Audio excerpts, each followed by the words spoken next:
The meanest man in the republic is deprived of his rights, then every man in the republic is deprived of his rights. Democracy is a slow process of stumbling to the right decision instead of going straight forward to the wrong one. Democracy arises out of the notion that those who are equal in any respect are equal in all respects. Because men are equally free, they claim to be absolutely equal.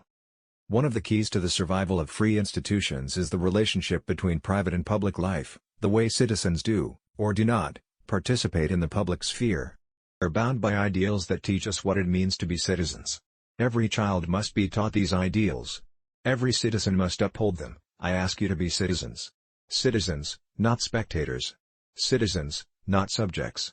Responsible citizens building communities of service and a nation of. We are bound by ideals that teach us what it means to be citizens. Every child must be taught these ideals. Every citizen must uphold them. I ask you to be citizens. Citizens, not spectators. Citizens, not subjects. Responsible citizens building communities of service and a nation of character, equality and justice, the two great distinguishing characteristics of democracy, follow inevitably from the conception of men, all men, as rational and spiritual beings.